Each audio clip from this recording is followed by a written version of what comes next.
Iba't ibang programa ang isinusulong ngayon ng isang barangay sa Caloocan City sa layuning maiiwas ang mga kabataan sa paggamit at pagkakakulong sa paggamit ng ipinagbabawal na gamot. Ang mga programang ito parte rin ng kanilang pagtalima sa martial order ng PNP para protektahan ang mga kabataan mula sa illegal na droga. May balita si Chelsea Victorian.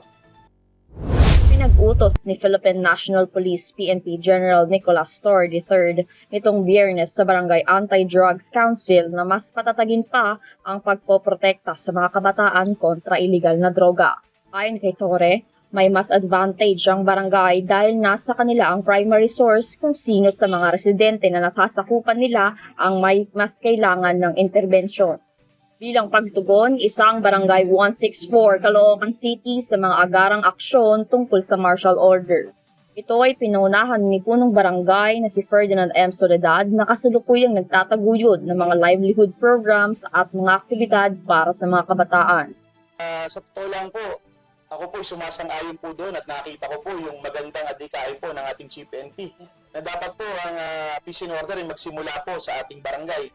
At higit pa po doon, talaga po yung mga kapulisan natin ngayon active po. Talaga pong bawat barangay may nakatambay po, may nakalagay po ng mga pulis. Yung po ang pinaka-importante, yung visibility po. Kaya po, tinuwangan po natin ito na magkaroon ng mga programa na maiiwas po natin yung ating mga residente. Ang mga programang ito ay naglalayong ilayo ang mga residenteng kabataan sa ipinagbabawal na droga. Ang mga ilang programa na isinusulong ng barangay para sa agarang aksyon ay Soledad Cares, libreng papawis program at education assistance para sa mga kabataan. Ang Solidad po Care po kasi yun po ay nagkakanlong sa ating mga senior citizen, solo parent, mga kababaihan at mga kalalakihan, lalong-lalo na po yung mga kabataan.